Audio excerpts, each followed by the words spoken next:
Welcome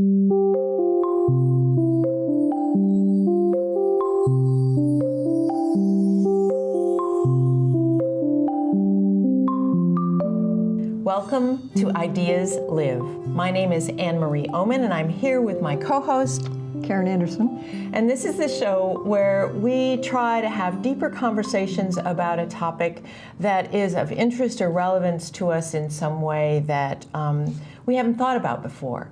So today I chose as our topic the word or the idea, the subject of inclusivity.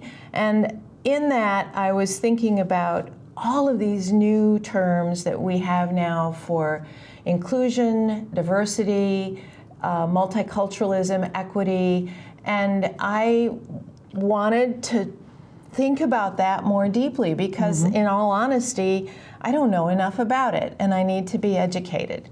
So we started on this topic and I don't know, what do you think about inclusivity? Well, that probably wouldn't even have been the first word that leapt to mind. Diversity is a more common word right now. But here we are in northern Michigan, not at the heart of diversity. That's very true. Or maybe we're, and so I don't expect us to have the very most current language or even the most current environment. Which is exactly why we need to talk about this. Right. And why you and I alone do not have the wisdom we need. We need someone who is has a deeper and more personal experience with it. So when for you did that whole idea of diversity and inclusion start to rise to the surface? I mean, you were in public relations, so how did that come to you? At NMC, you mean? Yes.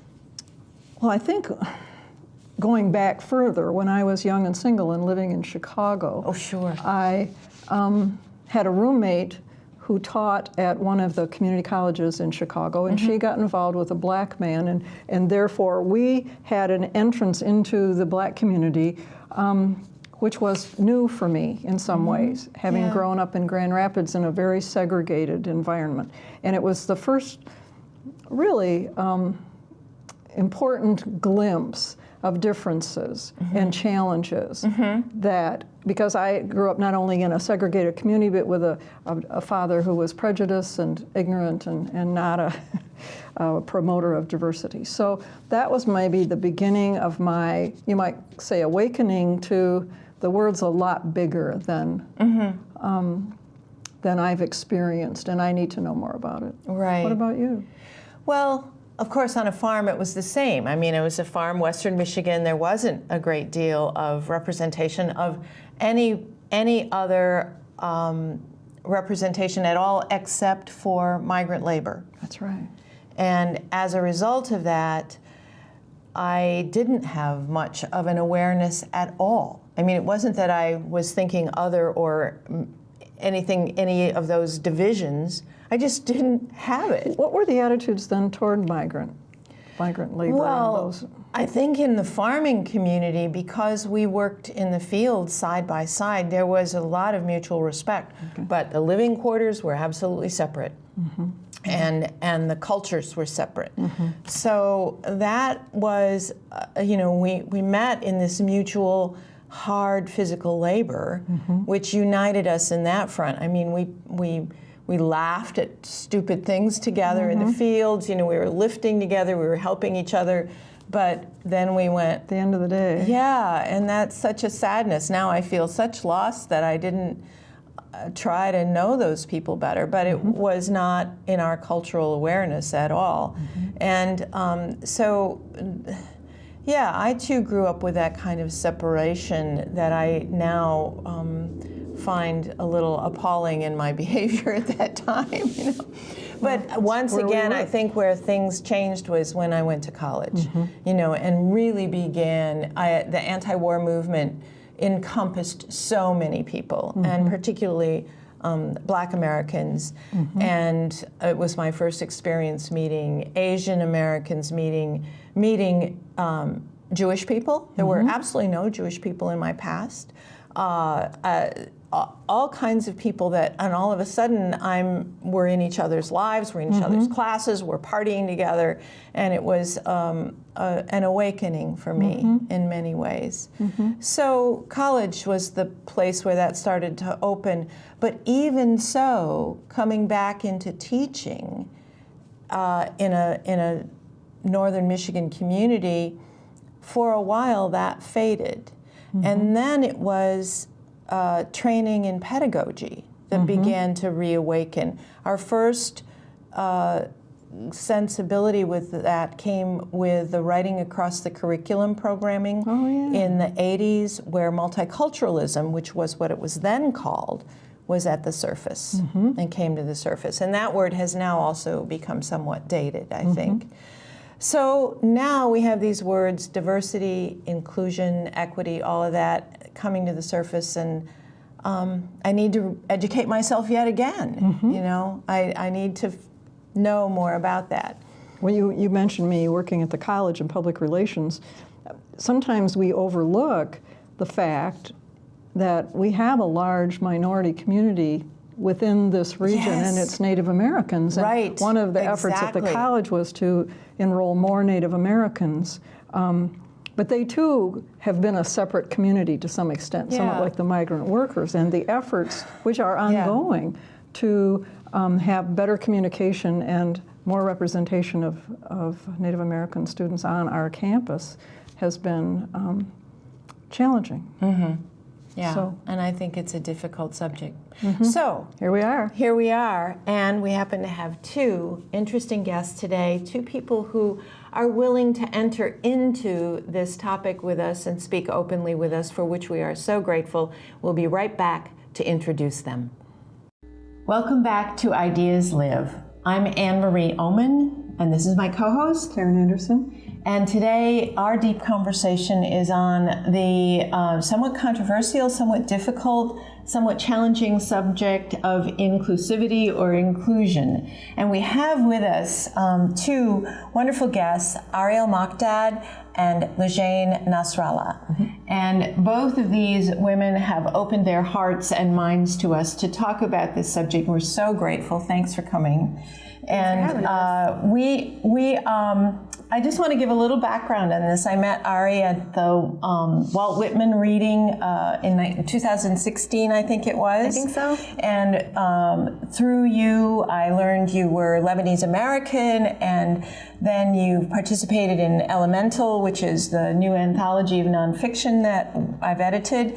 And through you, I met Lujine, and Lujine is an instructor at NMC, and both of you have beautiful stories about coming here. You're an instructor at Wayne State University also an apprentice at the Press, if I remember correctly, and also a performance artist.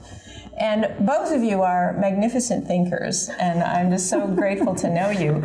So why don't you start by telling us a little bit about your story, the journey that you've taken in terms of this subject in your world. Okay. Well, we should start with my family immigrated to the United States. They fled the Lebanese Civil War in 1978, 1979, came to Detroit partially because there was a large community of Arab Americans in Dearborn. And so born and raised in Dearborn, remained in Detroit, went to college at Grand Valley and Grand Rapids, and then came up here. So. And you came up here, was it just putting your finger on the map or what? Something like that.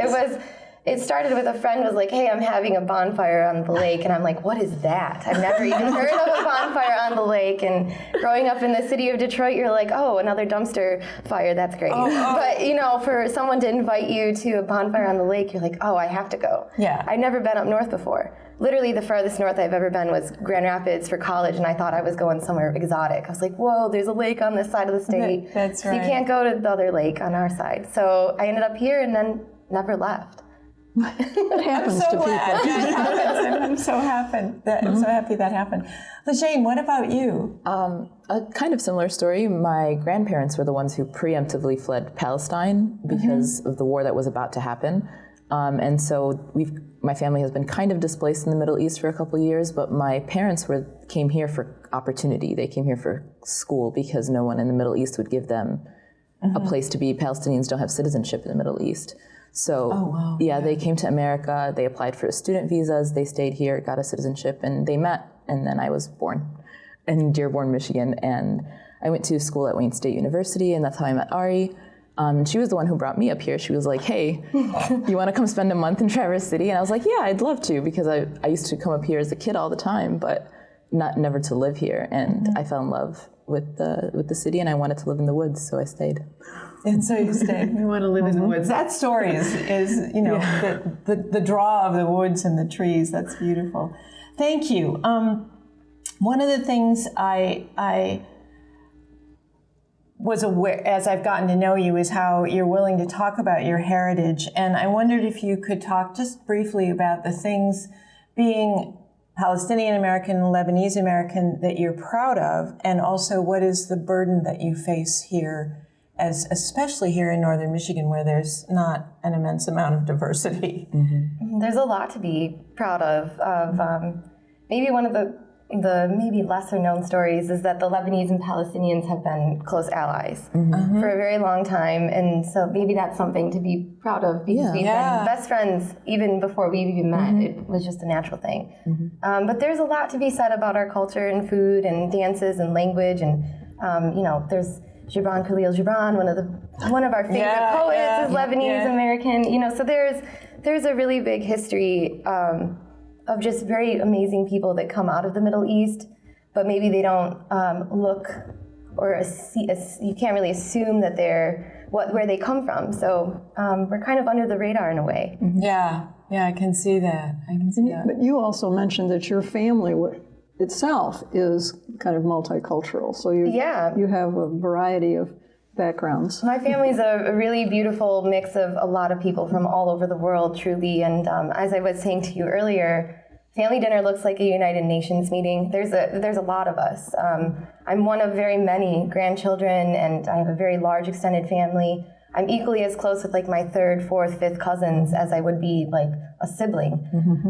So the family structure too in Arabic culture is something I would say we're very proud of. It's the most important thing is family. Everything is for family, everything's about family. And because of that, we also have a really good work ethic, because you provide for your family. I mean, we're just always going. What about you? Same pride, or are there more specific? I mean, definitely. Our culture is so rich, and there's so much to be proud of, from the poetry to the music to the dancing, to our clothing. I mean, everything. Palestinians especially, there's a lot of hand-stitched embroidery that's very wildly known. But I think that what I'm most proud of is the fighting spirit of the Arab world. Yeah, we never back down, and I think Palestinians especially have been instilled with that, and so we're just. And not always in a bad way. I mean, sometimes we're here to stay, and so we make sure that people know that. I think, what is it? The preservation of our culture is really important for, I know, our elders and my elders in my family to remain able to like teach the next generation about our culture, to remain steadfast in hanging on to our culture and teaching people about our culture, and just the overall like preservation of the culture has been deeply instilled into, I won't speak for you, but for me. No, it has been, Yeah. That's interesting. That reflects that shift that you and I were talking about earlier, because when my grandparents emigrated, their whole idea was to assimilate. It was that word that is not so popular anymore, the melting pot. There was a willing loss of identity. And later, we began to perceive, I think, that salad, that idea of the salad where everybody can maintain their own flavor, so to speak. Yeah, the assimilation was really powerful. And my grandfather, Anderson, came from Denmark when he was 18. Couldn't speak English. But when my father was growing up, he and his wife spoke Danish in front of my dad, but wouldn't teach him Danish because he was supposed to assimilate and be an American. And I think that was a more common view then. Yeah, that's really shifted. And so unfortunately, I don't have a really strong sense of my Danish background. That was kind of set aside and let go of. He didn't stay in touch with the family in Denmark. On the other side, I'm half Scottish, and that is a much stronger cultural presence in my identity and from my past. But still, it was all about becoming an American, not becoming a Danish American or a Scottish American, but becoming whatever that common identity was. Yeah, which is a very different thing. Which leads us, I think, I to go back to that question of, I intensely dislike this idea that I'm asking you to speak for everybody, but I would love it if you talk about what are the burdens of that. You know, you're trying to maintain an identity, also make a presence in this world. Well, what does that responsibility look like to you?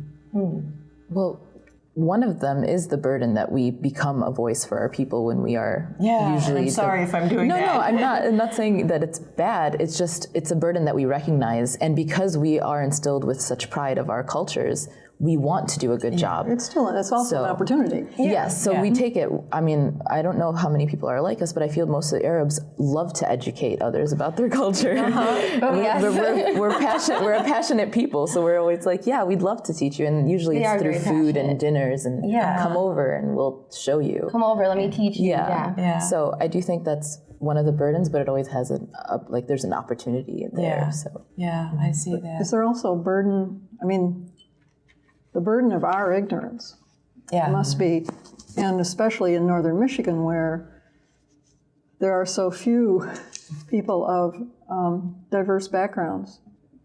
Can you say anything about the difficulty of that part? I think most people in this community have very good intentions of acting with like warm hearts. Sometimes though, in my experience, I don't know, I can't speak for you, of course, and I will only speak of my personal experience. I've had people where they're like, oh, my friend is from Iraq, and I'm so happy that they're here, and we invite everybody, and we're warm and welcoming, and it's almost like because I'm a person of color, you want me to validate that yes, you are welcoming and wonderful, and thank you for being so kind to this person.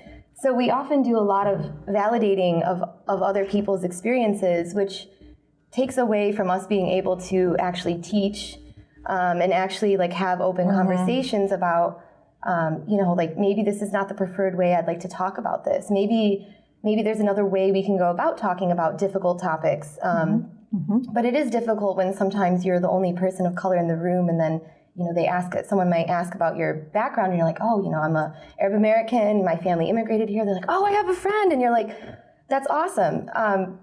But we've moved away from having that real conversation now, and more towards it's so nice, it's so great that you're here, and it turns into a validity. Yes, you're wonderful, and I'm so glad that you are willing to accept others. And now we've left the conversation. We've left the real conversation. We've left the real conversation. We just kind of skirted around the edge of it. Where if we're really going to try, maybe to use this word of inclusivity, we don't need to validate these kinds of experiences, but rather we should be talking about where were those sticky points where you felt othered.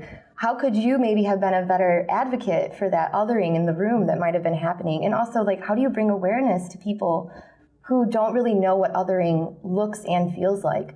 And then suddenly there's, a person in the room here in northern Michigan who's feel othered just by being in the room and no one else looks like them.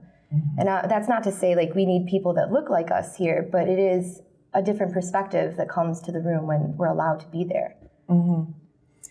Boy, that's something we don't think about, because I think automatically people, and I thought about this after you mentioned that in our conversation, I was thinking about it, that I think you're right, people are well-intentioned in that, but what it really comes down to is, if I do that to you, I'm saying, I'm really kind of scared, and here's how I'm going to alter my own fear. by assuring, having you assure me that I'm cool. Right, exactly. And it's like you were cool to begin with. It becomes about you and less about me, when the whole point was that it was supposed to make me feel included. And not even just that, but like have an opportunity for a more open conversation. You know, like I'm very comfortable being the black sheep in the room. Like that's fine.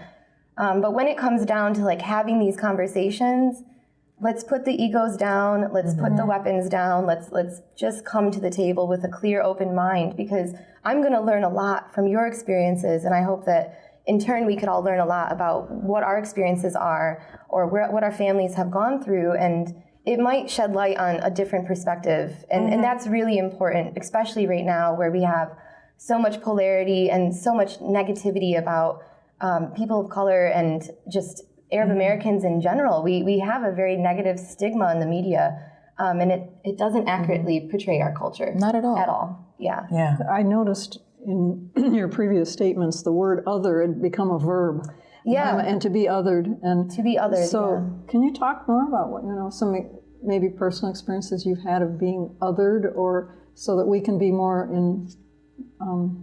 tuned in to that? Do you have one? I probably have plenty. Well, actually, there's an interesting dichotomy in Michigan, because I grew up in Dearborn, where everybody looked a little bit more like me. I mean, we were within our own right very multicultural, because we were Arabs from all over the Middle East and also from all over Africa and the rest of Asia in general. But in Traverse City, where I have become just Arab and not Palestinian, it's a different understanding. And I feel often, or I guess once when I've been othered, was just simply when I was mistaken for Ari, actually. Because we were in the same room, that happened. But I don't know, do you have any experiences? I mean, you've been here longer? That is definitely one of them, where, we are the only two people of color in this room, and I had given a reading, and it was well-intentioned. Yet again, the person comes up and is like, such a good job, and she's like, I didn't read, and she was very polite, and then I'm like somewhere else in the room, and then we started this conversation again with the right person this time. So what does that imply? That somehow you all look alike? I don't know. Well, there is that motif that happens in cultural perception. They all look alike. That's all. That is a thing that does really happen. difficult. And I don't know if that was what had happened, or just that Lujine has long, beautiful hair, and she is tan, and I have long hair and I am tan. And so maybe we did look similar, I guess. Maybe. But I think it was an honest mistake. But othering can happen in other ways. But that shows how unconsciously pervasive that process is, and how we have to keenly sort of raise our consciousness about that to be receptive to change, I think. It's one of those things like pronouns that takes practice to change. You don't come to it instantly. You have to think it through and then practice it. And I think that that's part of what you're asking for, is let's practice this. Yeah, exactly. Let's practice this. I mean, and othering can happen too when, again, well-intentioned people will say something like, oh, this is my Palestinian friend. And we're defined by the culture rather than, this is a brilliant young mind who just so happens to be Palestinian Arab, and if you would like to talk to her more about her experience, you can. But it always comes with the idea that first and foremost, everyone should know that we come from an other background. And I think of other in the sense of, on the census and questionnaire for school, we have to assimilate and check white or other. There is no Middle Eastern option. And it doesn't feel quite right to check white, because I feel like although I am assimilated in a sense to American culture, and I'm very proud to be an American and grateful to be here, I'm still not white. So you choose other, and that othering, not only does it work on a questionnaire or census information, but it permeates into our communities, because now we're not white. White people know we're not white. And so where do we go? We are literally other. And that's how people will perceive you. You've talked about people being well-intentioned. You certainly must have encountered people who aren't so well-intentioned. Yeah. And had more harsh experiences. And how do you deal with that? I mean, what can you say about that part of it? It's really hard. I mean, and also there were some cases where people would get violent. And I'm thinking like at the airport, my dad is very dark, darker than I am. And there are people that will pull and be like, oh, this is a terrorist, or they'll pull us out of line. It's really profiling. They're profiling. I mean, that happens, and you can't really do much about it because it's the airport. But then there are moments where, like here in Traverse City, I was confronted by a man after the election who told me, he basically said, how does it feel now that Mr. Trump is president? You have to go back where you came from. And I'm like, where I came from is awesome. So, okay. Dearborn, Michigan. My family's great. I'd love to go back to where we came from. And where we're from in Lebanon is one of the most beautiful places ever. But at the same time, like, that hurts, and this guy is aggravated. And I also know, like, he could easily take me out if he wanted to. So you have to approach it with a lot of caution and care, because this person is obviously not educated well enough on what it means to be Arab American currently. They're probably afraid because they've seen so much propaganda and stuff on the media that doesn't necessarily accurately portray our culture. And things get taken out of proportion very quickly. And there are others who think that they're well informed. I've gotten a lot of pity from people because I used to practice. Yeah, I used to practice wearing the hijab, and so I would have people come up to me and be like, "I am so sorry that your parents make you do this." Right. And it was my decision to wear it, and it was my decision to take it off. And yet people feel that because I'm a woman, I'm an Arab American woman, I'm a Muslim Arab American woman, that I immediately must have been silenced. Right. And that might be the case in some families, but it's a family's decision. And overall, the culture has that kind of connotation in its history, but they had their reasons. And here in America, it's unfair when people make those assumptions of you. And then they limit you when you're already trying to not be limited it's already such a hard fight to earn our place at the table. And then when we're at the table, to be told, you're lucky to be here. Right. And I'm just like, wow. I know. Thanks for letting me be here. It is, though. She's absolutely right. You do have to also, you work your butt off to get to the table, to be sitting with these people that you aspire to be next to. And then you get there and you're told, now you have to validate yourself again, and also you're Arab, so you have a tick mark against you. And it's a constant having to reaffirm people that we can be here.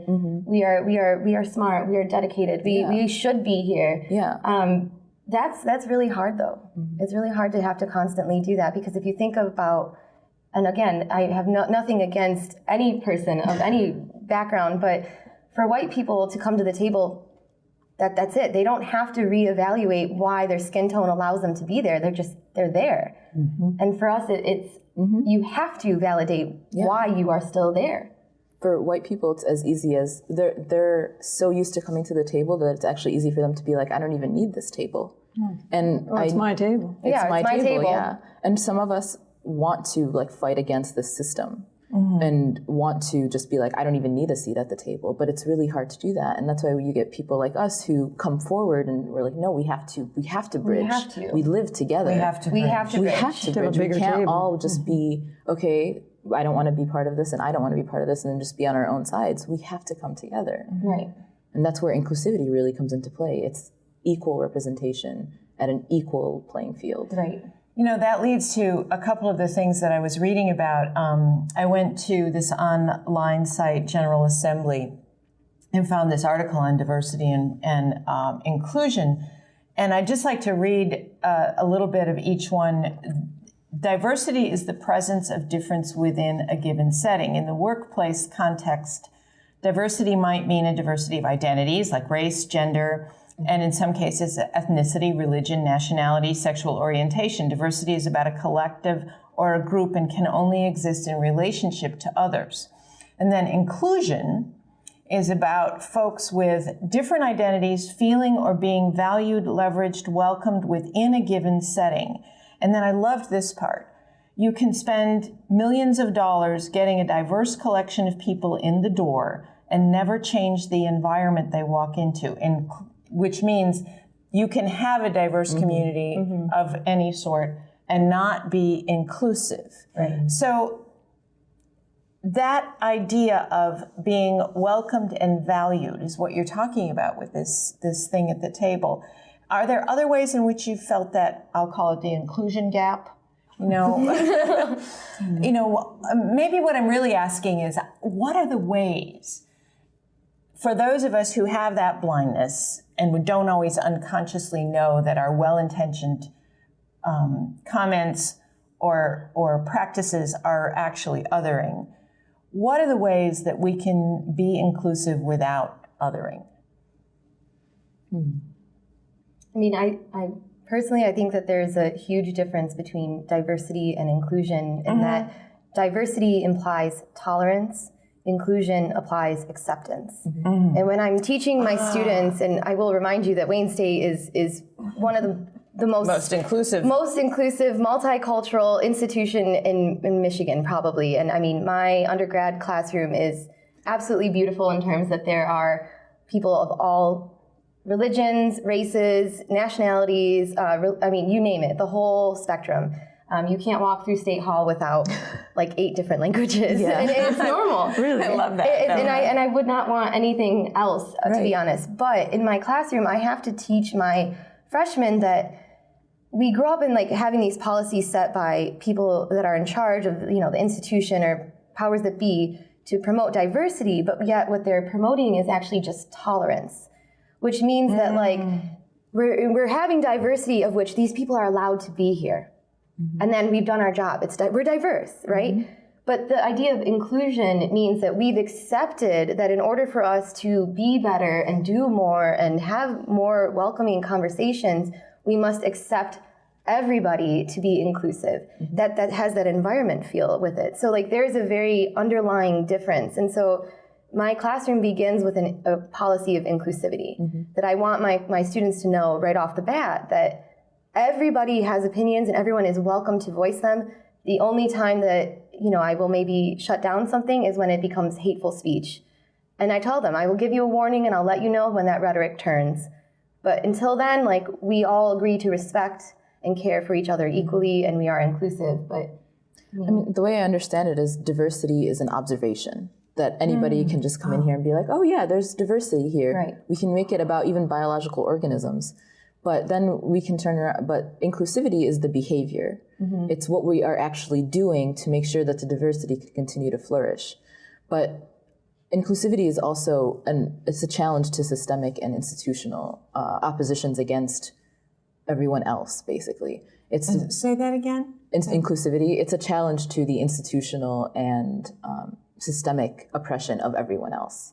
Because when you do that, I mean, it's challenging the norm that we've set up, and the norm that we've set up is a typical, it follows a heteronormative white male patriarchy. That's true. That is the catchphrase, right? So inclusivity means that we challenge all of that because we include voices that are not just heteronormative white male or patriarchal. Right. So we create a new and it's even more than normal. just including them, or inclusion has that extra layer then of actually incorporating and embracing. Right. Yeah. And it can't be something that diversity kind of just came in and was like, okay, now we're adding it to what already exists. But inclusivity means we have to do a lot of unlearning, a lot of breaking down and starting up again. Because we live in a world that hasn't really been a reality for so long. America is a baby. And America has a great opportunity because it's so not homogenous. We should take advantage of that and use our time now while we still can to change a lot of systemic things. They're very infantile. We can easily I know, we forget that. them. We think, 200, 40 years now, something like that. But when you think about, the Eastern cultures, that's like a drop in the bucket. Really. Yeah, really. I do think that diversity was well-intentioned. I mean, it was kind of like a step on this process that I don't think it was intended as some way to hold people down or to discriminate. I think that was the next step we could ponder. And so now, happily, maybe we're there and we're ready for the next step of inclusivity. And one of the fears that I have as one of the oppressors with my ignorance, is asking the wrong questions. I'm serious. Yeah. You know, we've become sensitized in some ways to the fact that we're getting it wrong. So I would like to know from you is if I were to meet you in a social setting maybe or a professional setting, what are some ways I can find out about your culture that are respectful and inclusive? I think you kind of just said it right then and there, actually. The fact that you would reach out and say, simply, I'm interested in learning more about your culture. Are you willing to share it with me? Versus, what are you? Yeah. Which I get all the time. All of the time. All the time. Like, where what are do you mean? from? What are you? I'm like, Here? I am a human being of the planet Earth. I don't know what you're supposed to respond to that. But, and again, I understand that it's well-intentioned. And actually, I've been in the presence of that and didn't pick up on that. I'm just thinking about that right now. Yeah, oh, Lordy. It actually does happen quite a bit. And I won't speak for you, but I'm very accepting of the fact that people just need time to practice, and that's kind of like where this inclusive policy in my classroom comes from. With young 18-year-olds, they're still learning how to negotiate their being in the world, and I understand that we will constantly come to renegotiate our being in the world. And so if you ask me a question that might not seem the best, if I know that in this social setting that you're willing to let me tell you, you know, hey, actually, I think you could write or say that a little bit nicer, and here's how you can be more inclusive in your speech. You've opened the door for a strong conversation where we both end up learning. I learn how to teach you a little bit more about how to say inclusive rhetoric, and I also learn how to handle situations in a kinder fashion. I think we escalate things to arguments and very aggressive, and passionate, especially in this emotional. atmosphere right now. Yeah. We're so quick to look for the what do I want to say, the wrong thing. You know, we're so quick to look to blame. To blame or to take the antagonistic position. Yeah. And again, I really do believe that those people are well-intentioned, and I do recognize that they are actually extending an olive branch, even if the language that they used might feel othering in that sense. Like, oh, I see that you must think I'm different. And really, we just want to that's be the accepted. inference there. Yeah. Right. You know, so it all becomes, even worse is that it becomes subversive at that point. Right. That it's all like under the rug again. Yeah. Oh. it is like it's like you said, though, it takes a lot of shattering of the ego, because otherwise we don't want to get defensive and be like, I didn't mean to say that. It's like we know nothing was meant. Okay. Yeah. Just come to the table understanding that everything was well intended, and that's where we can start with an honest conversation. Right.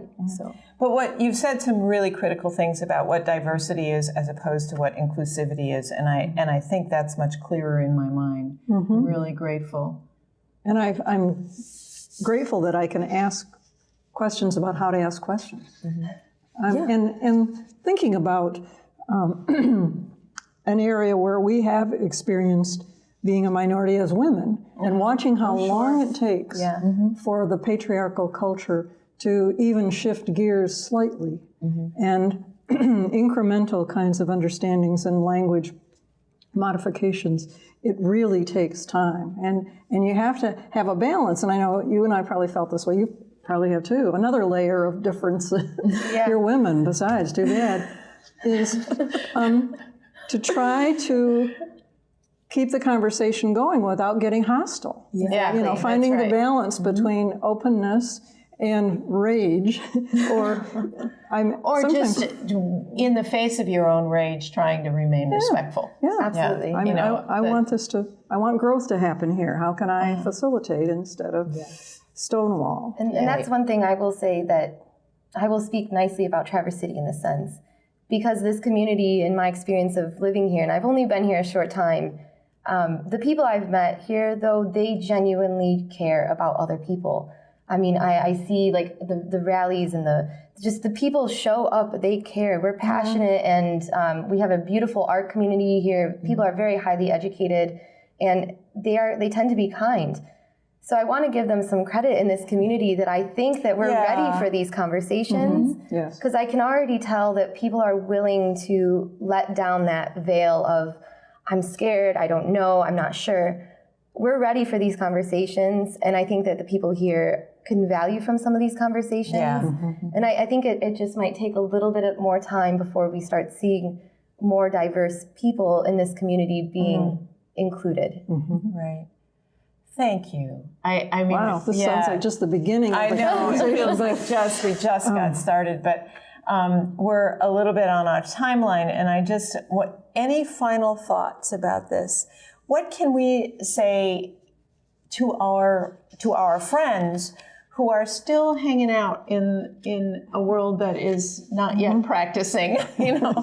Are there ways that we can open this conversation with people who are just closed? Do you have any suggestions for that? What opens people? I know you can't speak for everybody, but I'm eager to try and take this. Why don't you start? All right, I have an idea, and then I'll let LJ finish. But I think the beginning of that conversation is that you're not the end of the legacy. It doesn't end. It doesn't end with you. There are others that will be coming after you. And the best thing you can do would be to have these conversations, even if you don't see the change now.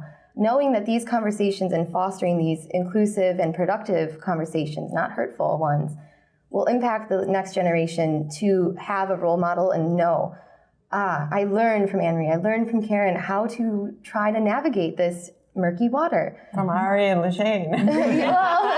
But that's how it starts. And also like just making that space and just inviting us here and letting us be present with you. I mean, these are baby steps that go a long way, and we're in for the long haul of this. Exactly. And the best way to also do that is you don't always have to have one of us present to have the conversation. Yeah. Right. You can talk about like white people amongst themselves can talk about the difficult conversations in the state of our society, because we can tell you our experience and then you can go on and teach others. And sometimes you might be a voice that others are more willing to listen to than us, because that's just where we happen to be at. And that's really important. And that is important. And it's okay that that's where we're at for now. But everybody needs to become more educated and more informed so everybody else can be more educated and more informed. I'd like to add, too, that white people can be our best ally, too, in a really difficult time. When we're being faced with a lot of adversity, sometimes having that one white person who assimilates well into that room stand next to you and say, no, I will not let this happen. I mean, that is like literally moving a mountain for us. And then that is all it takes. And we'll fight alongside you in making things more inclusive. But sometimes you just need a single person to extend that olive branch. Wow. And that's really all it takes. Wow. Well, I think we got to work. Thank you so much. You guys. It's such a pleasure. You guys It's such a pleasure. Yeah, you guys are the best. I know. I'd reach over. I know. Thank you so much. We will be right back with more of Ideas Live after this amazing conversation. Welcome back to Ideas Live. I'm Anne-Marie Oomen. This is my co-host, Karen Anderson. And we have just completed an amazing interview with two of our guests, Ariel Mokdad and Lujine Nasralla. And, one of my sort of criteria for a successful conversation has always been this feeling that when they leave the studio, I'm missing them. Right. And that's kind of what I feel. And there's so much more to say. Like the conversation will continue in my head the rest of the day. Right. And beyond. And the beginnings of, okay, how do I take that message seriously? That we need to continue these conversations, to keep reopening these conversations, to make ourselves both available to talk, but also to be a little maybe more, not aggressive, but a little more out there. Proactive, It occurs to me now, if I hear the word diversity now, I'm going to be alert to the possibility of saying, the goal is to move beyond diversity. Yes. And introduce inclusivity into the conversation in a way that's, informative. Right. And helpful. Right. Because I feel like that could move the conversation. I do too. And what wonderful guests. And gosh, once again, it's been important. It's been good. Thank you for joining us. And we hope that you will be able to take some of these ideas away as well and begin the practice in whatever way that you can of inclusion. Thank you.